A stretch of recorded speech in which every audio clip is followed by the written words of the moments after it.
Welcome, everyone. Thanks for joining us. I'm Jordan Rutter, Director of Communications at American Bird Conservancy. This webinar is being recorded and will be shared with you afterward.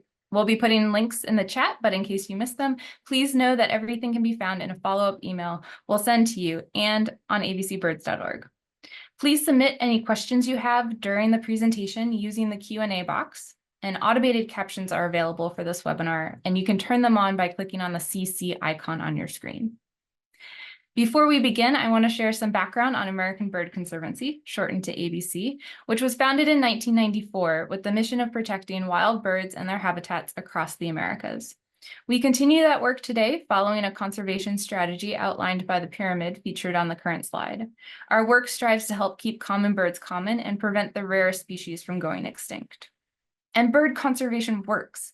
Species and groups of birds have rebounded in the past decades, but there's so much more to do, and American Bird Conservancy needs your help to do it. ABC's work is made possible thanks to people like you who care about birds and our planet. Today, as you'll learn about how ABC is conserving birds' habitats and combating threats to bird populations throughout the Western Hemisphere, please consider becoming an ABC member or making an additional gift to support these critical efforts. The Richard and Anna Marie Rosen Charitable Foundation has generously offered to match gifts made in recognition of ABC's 30th anniversary year up to a total of $200,000. Please, when you contribute $100 or more, you'll receive an exciting and exclusive gift, a set of 5 note cards featuring beautiful illustrations by best-selling author Amy Tan from her new book, The Backyard Bird Chronicles. This limited time offer and the opportunity to have your gift doubled ends this Sunday, June 30th. So please visit abcbirds.org/doubled now or scan the code on today's slides with your phone to make your gift. Thank you so much for caring about birds, and a special thank you to all ABC members and donors in the audience right now.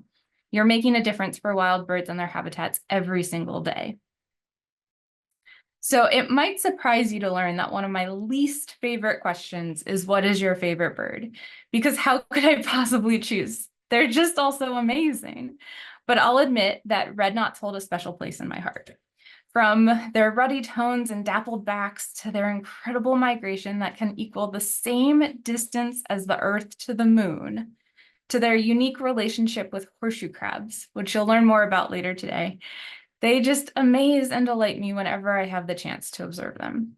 I remember visiting the Delaware Bay in May as a kid and being completely overwhelmed with these massive flocks of shorebirds, ruddy turnstones and dunlins, palmated sandpipers, dowitchers, and more, all feeding alongside the amazing prehistoric horseshoe crabs. And I really hope all of you get the opportunity one day to enjoy this incredible, spectacular event. But even in my lifetime, that experience has changed. Over time, I've noticed those flocks getting smaller and smaller. On the one hand, this makes observing a red knot even more special. But on the other, it really drives home that there are so many challenges facing these incredible birds. And that's why I'm so proud to work for an organization like American Bird Conservancy that's tackling these challenges head on, alongside our partners like the ones you'll meet today. Together with your support, we're working to conserve these species and their habitat, and it's working. So let me introduce you to our speakers. First up, we have Dr. David Mizrahi, who's Vice President for Research and Monitoring at New Jersey Audubon.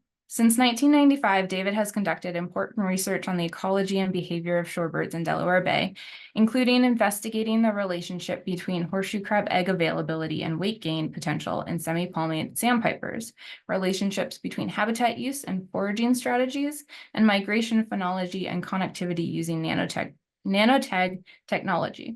In 2021, he co-founded and now leads the Horseshoe Crab Recovery Coalition. Elizabeth Baker joins us as the Director of Research Policy for the Physicians Committee for Responsible Medicine, where she leads the team in its work to implement more effective, efficient, and ethical medical research, product testing, and training. She has authored numerous science blogs, regulatory petitions, regulatory comments, op-eds, and manuscripts regarding regulatory policy and innovative human-based science. And last but not least, Annie Chester is ABC's Policy Director. In her role, she advocates for bird-friendly policies at the state and federal levels to support ABC's mission and the on-the-ground conservation work. Her focus areas are migratory and seabird conservation.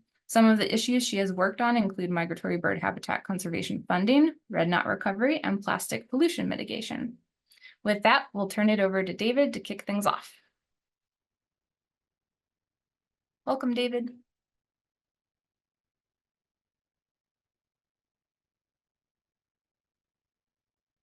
You're still muted, David.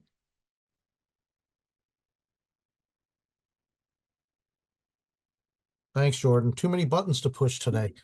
No worries. Okay, so I'm going to share my screen. And then I'm going to go to full screen so everybody can see my presentation the way it was intended.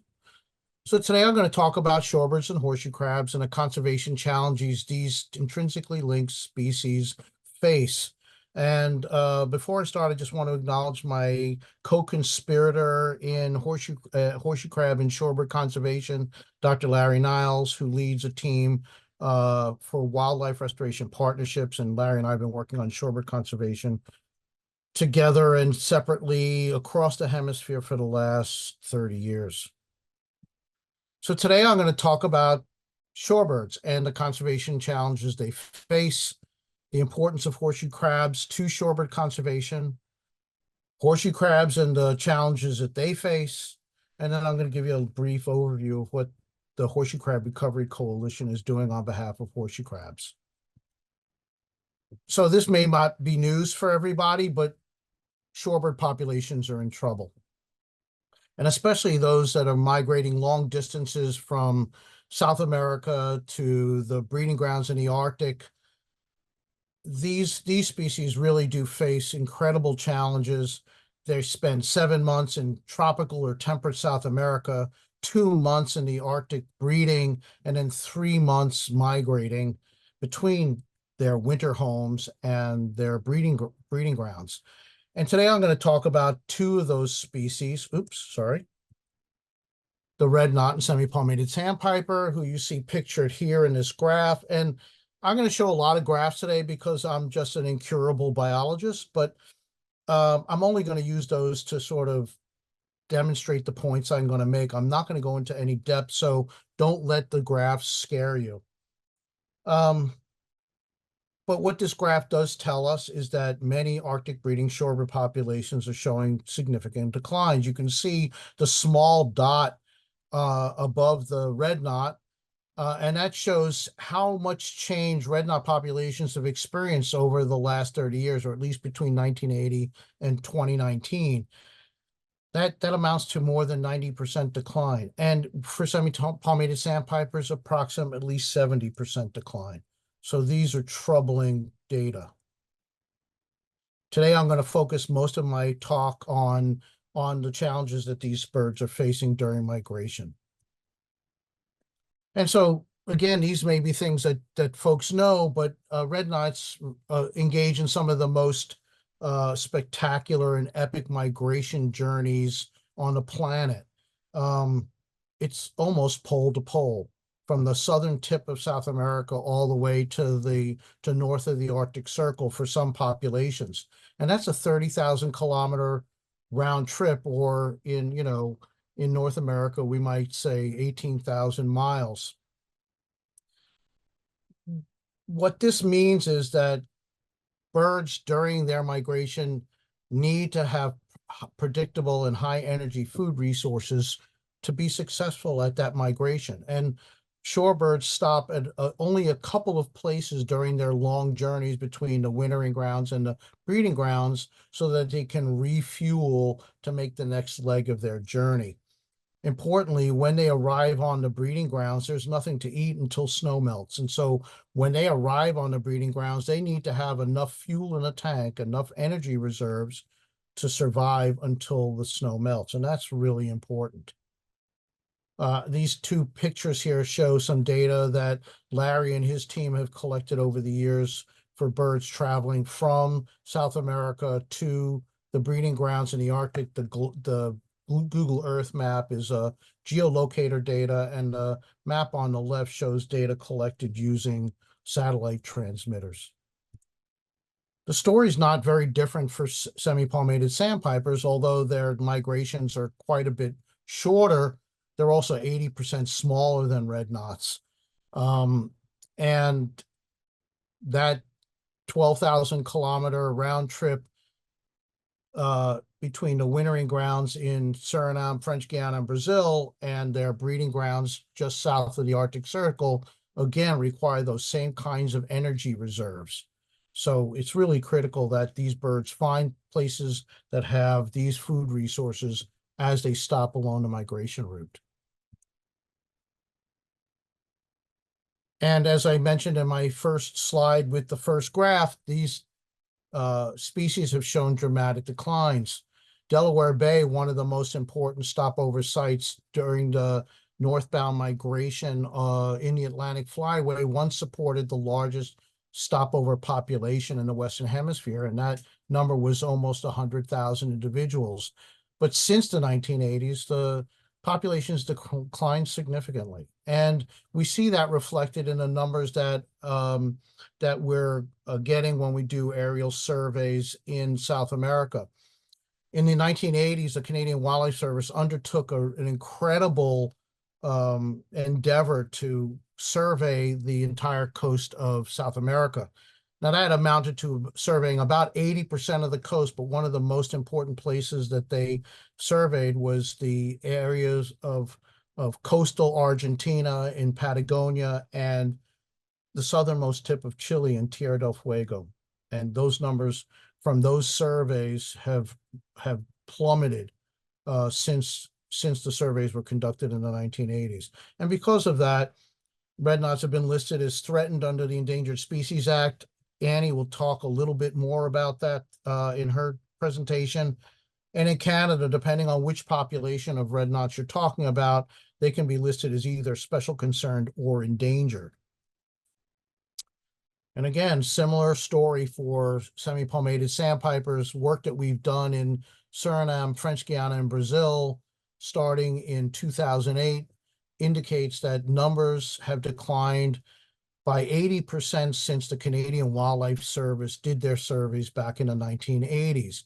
And what's important about this is that 90% of all the semi-palmated sandpipers, and in my slide here, the acronym CESA is what I'm using for shorthand to say the word semi-palmated sandpiper, so don't take that much room on my slide. But what we know is that 90% of all of the semi-palmated sandpipers encountered in South America when the Canadians did their surveys were in this region of Suriname, French Guiana, and Brazil along the northeastern coast of South America. So when we say 80% declines in this region, we're talking about the major portion of the wintering population of this species.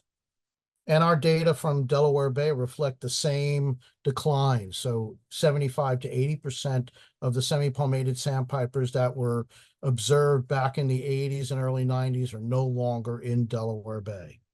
And as a result, they've been listed as near threatened by the International Union for the Conservation of Nature. So, of course, the big question is why? And, you know, as an avian ecologist and a conservationist, this is the most important question for folks like Larry and me. So we firmly believe that Delaware Bay is a critical linchpin in this story of declines in red knots and semi-palmated sandpipers, but also several other species that are coming to Delaware Bay during northbound migration, like ruddy turnstones, sanderling, semi-palmated short-billed dowitcher. These are all species that come to the bay and feed as they travel north to their breeding grounds. Delaware Bay once supported 1.5 million shorebirds. Today, it's a mere shadow of that. When birds come to Delaware Bay in the spring, they're here for 7 to 14 days to rest and refuel. And like I said in my previous slide, they need that high energy food to fuel up. Like if you were taking a cross-country trip to California, you need reliable gas stations along the way that can make sure your trip ends successfully. One of the other pieces of this puzzle is that horseshoe crabs spawn in Delaware Bay during the same time that shorebirds are arriving in Delaware Bay and stopping for, for that 1 to 2 week period. And they're spawning and laying billions and billions of eggs. And this is the major food for shorebirds when they come to Delaware Bay. So horseshoe crabs are clearly a critical food resource and sort of underpin the success and survive of the migration and ultimately their survival when they arrive in the Arctic. I went the wrong way. So why horseshoe crab eggs? Why not mussels or clams or something else? Well, horseshoe crab eggs are really easy to digest, and the shorebirds can process those horseshoe crab eggs really easily. And that allows them to double their weight over the course of the stopover period. And horseshoe crab eggs, like the egg of any animal, is really high in fat. And so you can imagine what might happen to you if you ate, a dozen eggs every day for 2 weeks. Your doctor would probably tell you you're about to have a coronary. So be careful. Another important aspect of horseshoe crab eggs is that they have special nutrients that are really critical for endurance flight. Nutrients that aren't, that the bird's system doesn't produce by itself. Now, historically, horseshoe crab eggs were the most abundant food on Delaware Bay beaches. And although some species can eat mussels and clams, the availability of those in the size that are usable by shorebirds only occurs every few years. And so a reliable food resource like horseshoe crab eggs is really important for sustaining populations over the long term. And they are really easy to find and easy to ingest and digest. So really a kind of superfood for shorebirds during their migration. So now I'm going to just do a quick switch to tell you some of the other part of the story in my presentation, which is the horseshoe crab story. Millions and millions of horseshoe crabs used to spawn on the beaches of Delaware Bay, and I should have included some pictures of some of the incredible harvests from the turn of the century when horseshoe crabs were being harvested for fertilizer and for pet food. That doesn't happen anymore, but they are being harvested for bait. That is to use to catch other marine organisms, primarily American eel, which is currently being considered for listing under the Endangered Species Act, and for whelk, which is kind of sea snail. That harvest of whelk is really unsustainable, and we've seen significant size reductions, which suggests that the population overall is declining. So starting in the mid-1990s through about 2003, there was a dramatic increase in unsustainable harvest of horseshoe crabs for bait. And in 2003, the Atlantic States Marine Fisheries Commission, that's ASMFC, instituted a quota to try and address that. But that quota was still about 750,000 crabs per year. In 1995 to 2000, that harvest was 1.5 million and almost 2.5 million crabs annually. So we're talking about a tremendous hit on horseshoe crab spawning populations. And although the quota was instituted in 2003, it's important to understand that horseshoe crabs don't reach sexual maturity for 10 years. And so whatever was removed from the population between 1995 and 2003, it takes 10 years to replace those individuals in the spawning population. So you don't see recovery in a year or 2 years. They're very different than other marine invertebrates. In 2008, the bait harvest moratorium was instituted in New Jersey, but nowhere else along the Atlantic coast. And in 2012, the Atlantic State Marine Fisheries Commission instituted or developed an adaptive resource management framework, which resulted in the suspension of the female horseshoe crab harvest, which was a great thing. But unfortunately, we haven't yet seen any significant increase in mature or newly mature females in horseshoe crabs, which is really important because as females go, so does the population. That's true for horseshoe crabs. It's true for humans. It's true for any other animal on the planet. One of the other challenges that horseshoe crabs face is a harvest for human health purposes. And Elizabeth is going to talk a lot about this. I just wanted to give you a brief overview. So a constituent in the blood of horseshoe crabs is incredibly sensitive to bacterial endotoxins. And somebody very smart about 30 or so years ago discovered that property of horseshoe crab blood. And now any injectable medicine, any medicine delivery system like needles and syringes, intravenous and dialysis equipment, tubing, any implantable medical device is tested with horseshoe crab blood or derivative of horseshoe crab blood. So any of you that have had COVID vaccines, those vaccines were batch tested using horseshoe crab blood. Now, since the sort of the advent of using horseshoe crab blood, that is that limulus amoebocyte lysate for human health purposes, that harvest was stable for about 10 years, from 2010 to 2018, when the Atlantic States Marine Fisheries Commission started actually tracking that harvest. In the last 5 years, that harvest has doubled from 500,000 to nearly 1 million individuals annually. And we think, and there's data to support the fact, that about 30% of those animals die either during the transport to be bled, during the bleeding process, or after release, subsequent to being bled.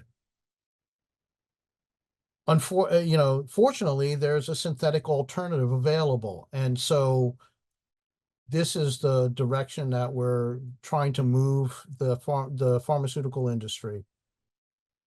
And I'll talk a little bit about that in the next few slides.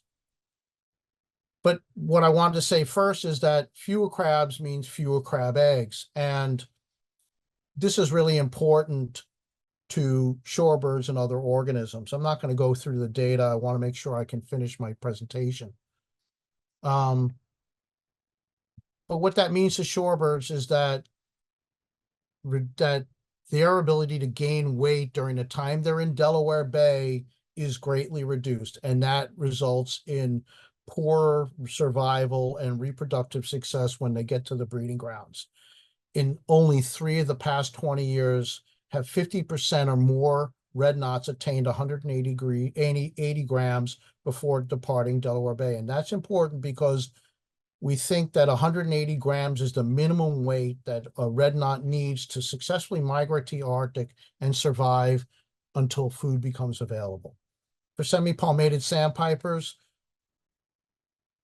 when I started doing work on the species in the mid-1990s, the average weight gain for a fat mass gain or fat gain for a semi-palmated sandpiper was a little more than 0.5 gram per day. That declined by 37% in the 10 years after the peak harvest of horseshoe crabs.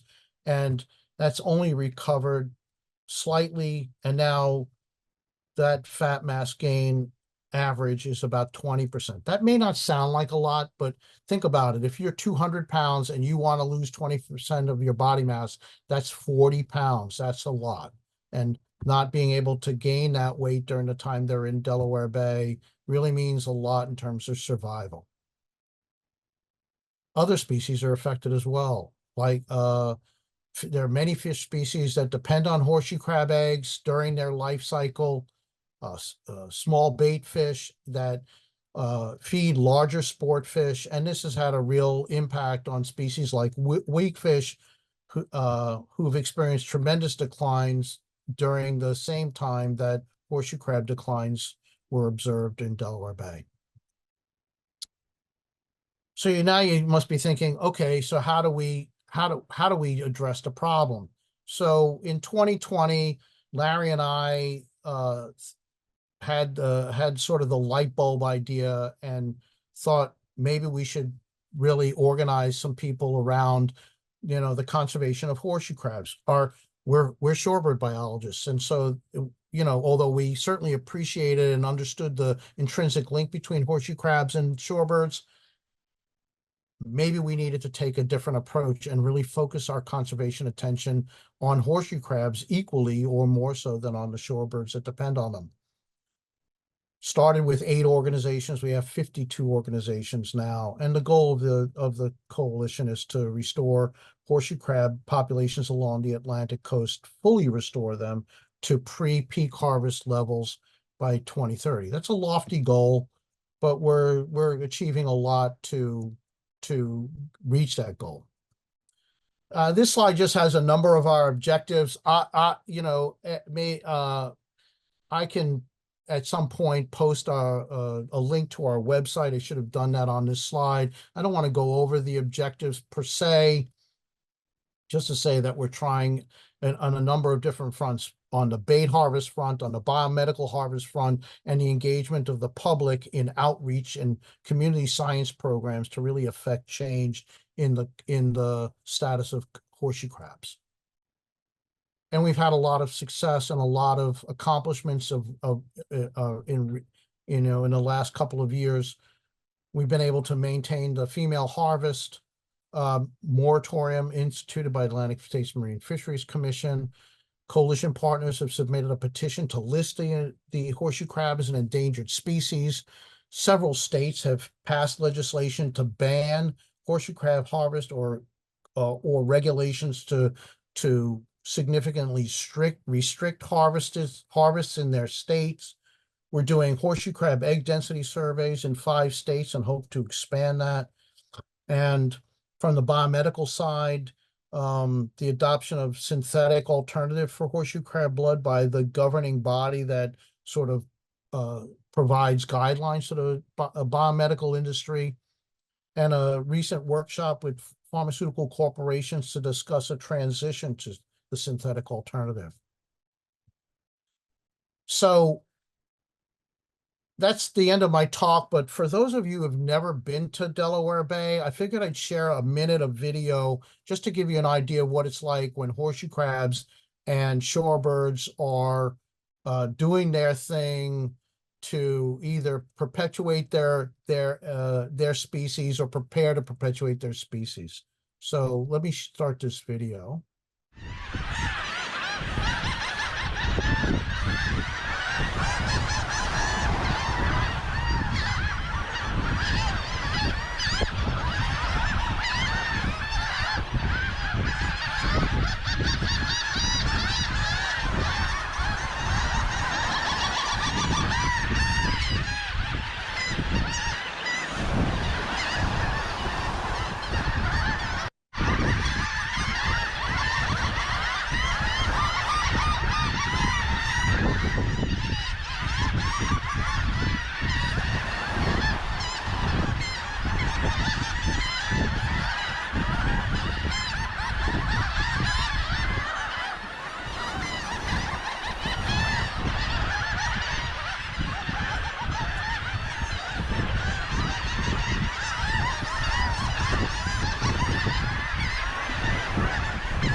Absolutely incredible, David.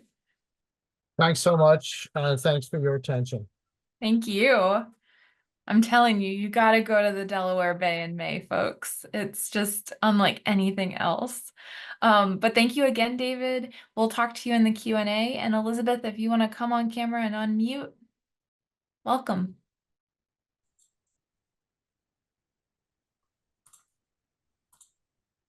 Okay. Take it away. All right, great.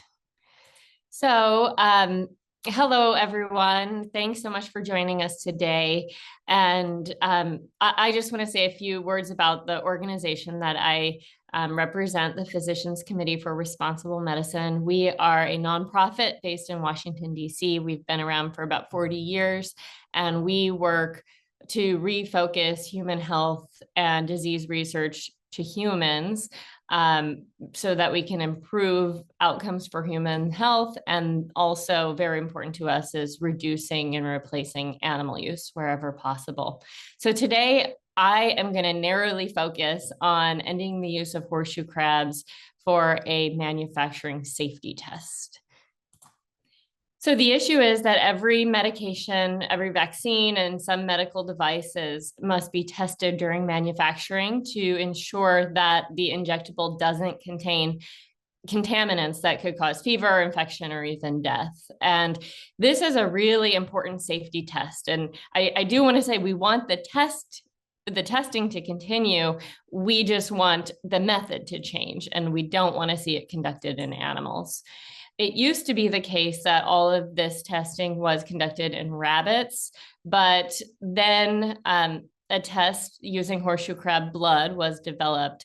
Rabbits still are used for some of this testing, but now it is a much smaller percentage. I think it's still really important to address ending that use as well.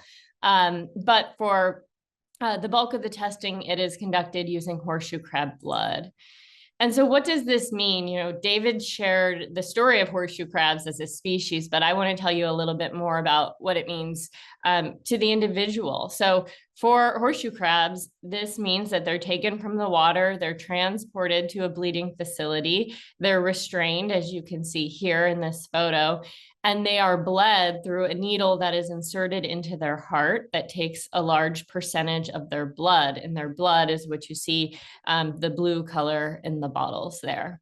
So some die in the process, and we hear from conservation scientists colleagues that the horseshoe crabs that are bled are disoriented after. They often won't spawn for a period of time after bleeding, and they suffer other serious issues as well.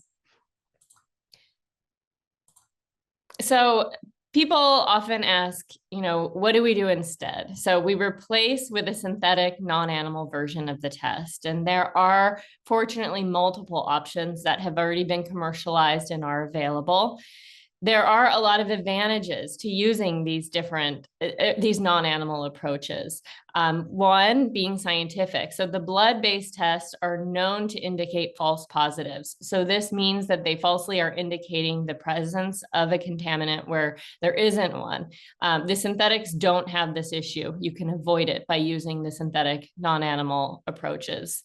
There are supply chain issues that are getting, I think, a lot more attention these days, because there is just a real vulnerability associated with relying on the blood of wild animals that are subject to environmental pressures. One of our colleagues in the Horseshoe Crab Recovery Coalition often says, what if there's an oil spill in the Delaware Bay where most of these animals are living? So the non-animal approach offers a stable, scalable alternative that is not subject to these environmental pressures. And then there are economic issues as well. So it's very reasonable to expect a price hike in the event of a supply chain disruption. And we talked to some companies who really see adoption of the non-animal approaches as a protective hedge against reasonably foreseeable price hikes in the case of a supply chain issue. There are, of course, a lot of environmental issues that were so nicely covered by David, and I know Annie will get into that, so I'm just going to leave that for now. And there's also animal protection. So I told you what happens to the individual animal in order to get their blood. But there's also this concept of the 3 R's in research and testing, and that is replacing animals where possible, reducing the number of animals where possible, and refining the tests so they're a little bit less cruel to the animals where you can be. Replacement requires that a non-animal method is used. And here we have synthetic non-animal approaches that can completely replace the use of the blood-based test. It also helps companies meet ethical commitments. So companies and agencies have made commitments to reducing and replacing animal testing. And so adoption of these approaches are just one really clear way to help organizations meet those goals. So with all these advantages to using the synthetic non-animal approaches, people often ask, well, then why would this continue if there's all of these advantages? But I will tell you that I've been working over a decade to advance human-based and non-animal science. And if there's one thing that I've learned is that decisions are often made based on inertia and policy. And so it's really important to address that inertia and to address the policies that are favoring animal use. So in order to do that, to address that inertia, we've hosted a series of stakeholder meetings to really explore the reasons why the synthetic approaches aren't being adopted and to discuss what needed to happen in order to move toward adoption of the non-animal approaches. And from these meetings over the years, I was really struck that companies really do see the advantages to using the non-animal approaches. They don't seem to see this as a science issue. It's really regulatory and policy. And so along with some collaborators, just last year, we published a scientific paper. It's freely available online if you're interested in. It's a short read that kind of goes into the different barriers to use of these methods. And then we've been lobbying for policy change with a lot of the partners in the Horseshoe Crab Recovery Coalition. So Europe has changed its policy to recognize the non-animal approach. For a while, it felt like we weren't going to see the same progress in the United States. And that was despite a lot of momentum from scientists who were wanting to see the change. There are 2 important organizations here in the United States, our United States Pharmacopoeia, or the USP, and they set standards for manufacturing. If a method is included in the United States Pharmacopoeia, then it's a clear indication that a company can use that method in manufacturing and it's going to be accepted. The Food and Drug Administration is the other important organization. So the Food and Drug Administration recognizes the United States Pharmacopoeia. So if it's included, then FDA is going to accept it. FDA also, though, importantly, has its own policy document covering this. It's a guidance. Guidance are non-binding, but they reflect the agency's thinking on a topic. And so we think that there is space for the FDA to update its own guidance as well to communicate acceptance of the synthetic alternatives. So those of us that have been wanting to see change in this space in the US, were really delighted. I think it was about 1.5 to 2 years ago, although I'm not the best at remembering dates, but not too long ago, our United States Pharmacopoeia, they convened a new expert group that was committed to making progress on this issue. And that expert group reviewed data from companies, they reviewed the literature, and they determined that the data does support policy change. And so USP has proposed a policy change that would recognize the synthetic for new products. And so this is what companies need, the policy change that they would need for moving forward with new products. But we still need a plan for existing products that are registered under the current policy. So we and many others have commented in support of this policy change and continue to do what we can to move things forward. But I do want to say, despite the need for policy change, there are things that companies can be doing now. And ultimately, even when policies change, it's still up to companies to make a decision to make that switch. I have to talk about Eli Lilly here because Eli Lilly has already switched 80% of its products over to the synthetic non-animal approach, and they've included this as they're in their sustainability work. They've been really vocal about it and an absolute leader in this space. Other companies, though, have also adopted the synthetics in certain instances, but they're much less vocal about it. And we do know that a lot of companies are doing the internal work to gear up for a switch when the policies change. But we are asking companies to do what they can now ahead of policy change, because Eli Lilly has been able, as I said, to switch out a lot of its product testing to the non-animal approach. So we recently co-hosted a unique event that was really aimed to be a resource for companies. We had multiple companies came in. We talked about the business case for adopting the synthetics. We heard from Eli Lilly, Jay Bolden, a senior director there who was really leading this work, talked us through how Eli Lilly did this and the fact that they have multiple marketed products in the US and elsewhere that have been tested just using the synthetic non-animal approaches. We also had a great discussion and troubleshooting, and then we took a little field trip where we went down to the water. People really wanted to see the horseshoe crabs. I think it was important. I think it's important for building up kind of excitement to do the work internally within companies. Unfortunately, even though we went at the right time, there were not very many horseshoe crabs around, which I think helps illustrate the issue. But it was great to be working with these companies. And the takeaway that I had was that I think participants were really eager to work with their companies and to move the synthetic forward. And so we're going to keep engaging them, trying to support companies and overcoming the issues that they face, and then continuing to push for policy change. With that, I'm going to wrap up. I want to thank everyone for your attention, and then I want to thank my co-presenters today and everybody on the Horseshoe Crab Recovery Coalition. It's been really fun working with a diverse group of stakeholders to try to save these animals. And I look forward to any questions. Thank you. Thank you, Elizabeth. We'll see you back at the Q&A after Annie's presentation. Annie, thank you so much for joining us today. Thanks, Jordan. I'm just going to get set up here. Can you see my screen? Not yet. Oh. Okay.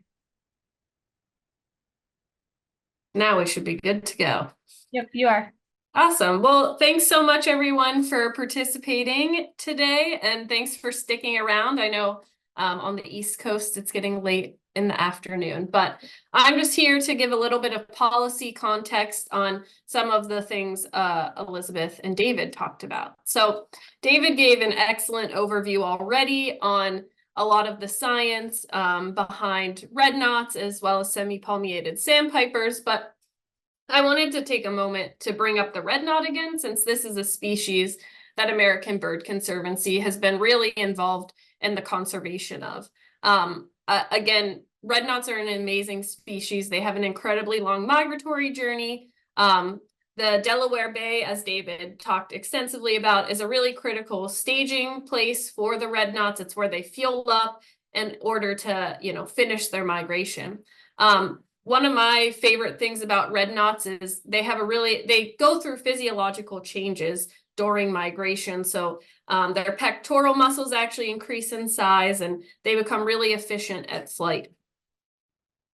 And on the right-hand side of this slide, you can see a cluster of horseshoe crab eggs, which is what red knots and other shorebirds are flocking to fuel up for their migration. And the center photo and the photo on the left-hand side show a female horseshoe crab, which is the larger horseshoe crab, and then a smaller male horseshoe crab that's attached to the female. And the male horseshoe crabs actually have specialized claws in order to attach to the female, and female crabs can lay 4,000 eggs in a cluster, and they can lay about 20 of these clusters in a season. So pretty incredible. So bringing the red knot into a policy focus, as David mentioned, red knots are listed under the Endangered Species Act. I could do a whole presentation on the Endangered Species Act, but for the scope of this presentation, it's a really important federal law that basically protects species that are imperiled and in need of some additional conservation. So ABC was actually one of the original petitioners saying that the red knot, you know, should be listed. And so in 2014, again, the red knot was listed as threatened. Part of the ESA process, or the Endangered Species Act process, is that a species gets a recovery plan. You can see on the right-hand side here, the red knot does have a recovery plan, and the U.S. Fish and Wildlife Service, in the case of the red knot, sets out that plan. Another part of ESA status for many species is a critical habitat designation. Right now, the red knot's critical habitat designation is still pending, but we anticipate news on that soon. And basically, critical habitat means that any federal activities on this designated habitat, any federal activities, they have to take into account the conservation of the species. I also wanted to mention at this point that red knots, a big component of their recovery, getting them delisted. So we don't want red knots to stay threatened. We want their populations to recover, but they are facing a variety of threats. Obviously, egg availability is a primary threat, but they also are facing habitat loss in their wintering grounds and their migratory grounds. Things like sea level rise, climate change are really impacting red knots. Warming water temperatures is another good example. This impacts horseshoe crab spawning. It impacts the Arctic, where the red knots are heading to. So a lot of different things, but focusing on horseshoe crabs is a really good way to advance red knot conservation. So the other, ESA consideration here, as David mentioned, is that horseshoe crabs right now, there is a petition to list them under the Endangered Species Act. This petition is led by the Center for Biological Diversity. American Bird Conservancy did join on to the petition, as well as New Jersey Audubon, which David represents. And really, the petition outlines that horseshoe crabs are facing a variety of threats, just like red knots, actually. So development, pollution, sea level rise, the list goes on. And the petition cites as well that egg densities, as David described earlier, have really declined. So horseshoe crab egg density in the 80s was much higher, and now it's decreased by a staggering magnitude. An average in the 80s might have been 45 to 50,000 eggs per square meter on the beach. Now it's about 5,000, which is a very steep decline. So David also touched a little bit on this. Horseshoe crabs are managed by the Atlantic States Marine Fishery Commission, or ASMFC. The ASMFC primarily manage the bait harvest. So they set the quotas, the annual catch quotas for horseshoe crabs. There has been some controversy around how the ASMFC is managing the horseshoe crab fishery. And this surrounds their use of the adaptive resource management model, which we could also have a whole presentation on that. But again, for the purposes of this presentation, the model is not appropriately accounting for egg density, as well as the relation between horseshoe crabs and red knots.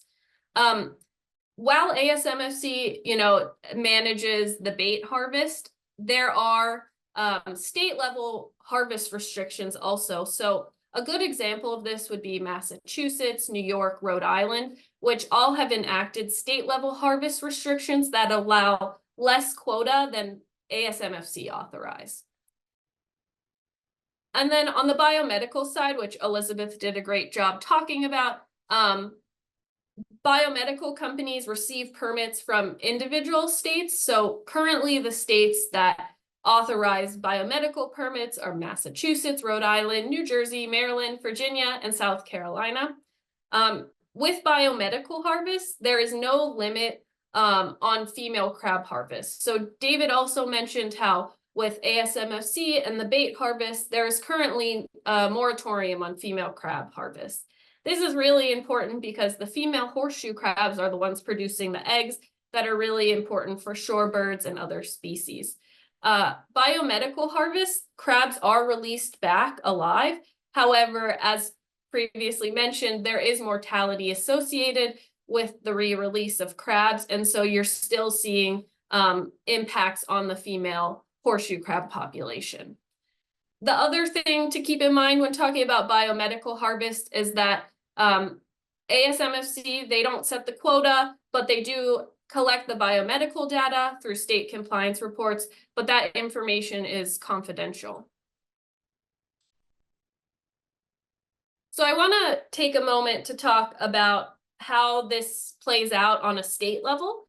So I'm just going to focus on Massachusetts, partially because Massachusetts recently had a victory. They no longer allow harvest of horseshoe crabs during their critical spawning period. So in April to June is the harvest restriction in Massachusetts.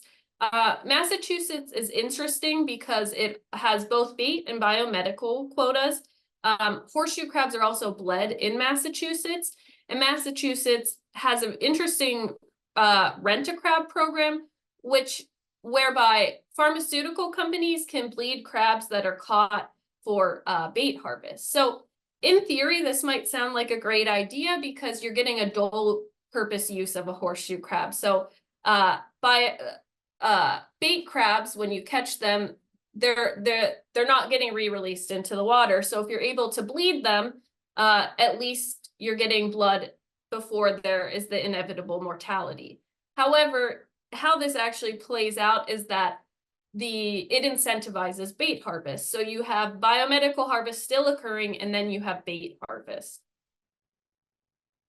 The other state I want to bring up, which has a connection to Massachusetts actually, is New York. So New York does not have biomedical permits right now, or does not authorize biomedical permits at the moment. However, they do sell crabs. Crabs are exported to Massachusetts for bleeding. So crabs are still caught in New York and then bled in Massachusetts. The exciting news, though, coming out of New York is that recently the state Senate and Assembly passed the Horseshoe Crab Protection Act, and this bill would place a moratorium on harvest. So this would be a big win for horseshoe crabs. And the thing to note, especially about New York, is its neighboring state, Connecticut, currently has a bait harvest restriction. And that has a lot to do with the Long Island Sound segment of the horseshoe crab population being especially imperiled. So New York taking additional steps to restrict harvest is really great and would help complement the regulations that are already in place in Connecticut. So what I hope you got from these two very quick state examples is that state policies are disproportionate. They're putting disproportionate pressure on horseshoe crabs, and it's different in every state. Some of the states I didn't talk about, the Delaware Bay states, which again, Delaware Bay, really critical place for horseshoe crab spawning for red knots. Those states, 3 of them, so New Jersey, Maryland, Virginia, have a biomedical harvest. All the states have some form of harvest. New Jersey does not have a bait harvest. But as you can see there's a lot of uneven pressure between the states. So yeah, these various state policies create a very interesting landscape for managing horseshoe crabs. With all of that said, there are policy solutions here. I mentioned there's all these different harvest restrictions. While that can create some disparities between states, harvest restrictions, are positive, especially in the case during spawning season. We want to make sure that horseshoe crabs are able to spawn and that they're not getting harvested and these eggs aren't going to shorebirds and other species that need them. As Elizabeth talked a lot about, wider spread use of the synthetic endotoxin test is really important. It would reduce, hopefully, biomedical harvest pressure. And, you know, it has that dual benefit of being good for conservation as well as human health. And then the last thing that could really help in this situation is enhanced red knot recovery efforts. So red knots, as I mentioned, are a threatened species. They could receive additional federal funding to really help with their recovery. And additional funding to red knot recovery could actually could be allocated towards horseshoe crab egg density surveys in states, as well as providing grants to reduce harvest. So there are a lot of solutions, and that's what I really hope you take away from this, is that there's a lot of good things happening right now. So with that, I will turn it back to Jordan. Thanks so much, Annie. If I can welcome David and Elizabeth back, we'll have a few minutes for Q&A. Thank you so much to our audience for being so engaged. They want to take action and help these species. So Elizabeth, I'm hoping that you could take the first question and really talk about, again, the outlook for pharmaceutical companies and kind of the momentum of adopting the synthetic alternatives. A lot of folks obviously feel a lot of relevancy with your presentation and it literally coming close to home. So would love to just know kind of how are we feeling? What can people do? Well, I think there is a lot of momentum for this change, and we need to keep that up. Some of this is hard because I do think, you know, you really need to be in there understanding the policies, but I think the fact that Eli Lilly has done what it has done has just laid the foundation for a lot of change in other companies, but we've got to keep the momentum going. And so I think that the public really does play a role in educating people about what is going on. I do think all of the orgs involved here have action alerts where we sometimes will need the support of the public to demonstrate that this is important. We want to see this. And so I would say sign up for action alerts, but also tell people about it. It's amazing to me. People care so much about this issue once they learn about it, but most people don't know about it. But I think the more that do, the more that you share. There's been a lot of press on it. The more you share the press, articles about it, I think it just keeps that momentum going. Thanks. Thanks, Elizabeth. I got to make sure to get one bird question in. So David, would you mind sharing just a list of who is monitoring these shorebirds and horseshoe crabs and any other fun tidbits from the field? Again, because folks are really concerned about shorebird declines, and then especially those horseshoe crabs that are returned after being bled. Well, that's a lot of question to answer. So on the shorebird monitoring side, various state agencies are involved in sort of monitoring shorebirds during passage through their states. But the main organizations that are working on shorebird monitoring, conservation, and ecological research is New Jersey Audubon and Wildlife Restoration Partnerships, and a host of volunteers that work with us. We also have a program that brings international partners to come and work with us, and it's sort of like an exchange program. On the horseshoe crab side, yeah, I mean, state agencies are responsible for monitoring the landings of horseshoe crabs in their state for whatever purpose. That happens more so with bait. So if a fisher has a permit to land crabs for sale as bait, then they should be checked in by somebody in a state agency. The biomedical companies don't have to they report the harvest through the number of crabs that are bled at their facility, but they are under no specific regulations about how many crabs they can harvest. Annie mentioned that already.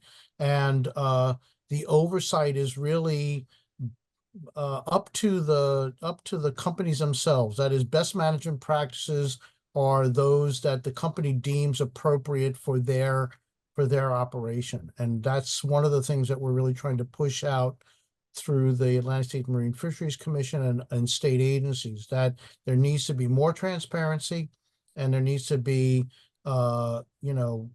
best management practices that are trackable and observed. So hope that answers the question. Yeah, wonderful. Thank you so much, David. And unfortunately, time is flying by. So Annie, you're going to get our last question for right now. And that is, what is one thing that you hope folks take away from this webinar and share with a friend? Yeah, I hope the end of my presentation really emphasized that there are actions and there is hope in this situation, whether that's the transition to synthetic alternatives or harvest restrictions. And I really want to say, just to close it out, that the New York bill is a really exciting recent policy development, and hopefully other states, there will be similar initiatives and bills. Wonderful. With that, we unfortunately need to end the webinar. Thank you so much to all of our presenters for your wonderful contributions. Thank you to our engaged audience. All registrants will be receiving a link to the recording via email in just a few days. I am excited to share, though, that next month's webinar, Beyond the Horizon, Going the Distance for Shorebirds, will already be available for you to RSVP. It's going to be on Thursday, July 25th at 4 p.m. Eastern. If you didn't know, seabirds are actually one of the most endangered groups of birds in the world. So it's really exciting that we're going to have a webinar just for them. I hope you register. You'll actually be getting the link right away when we leave this Zoom. And the only other thing I need to make sure you all hear again is I hope you've been inspired by today's presentations, and I hope you'll join ABC's 10 Million Acre Challenge today by becoming an ABC member or making your most generous gift yet in support of ABC's mission. Please visit abcbirds.org/doubled right now, or scan the QR code on your screen with your phone to make a gift. But again, you are making a difference for birds and their habitats every day. I can attest to that in my job and these incredible coworkers of mine. So thank you so much again, and good birding.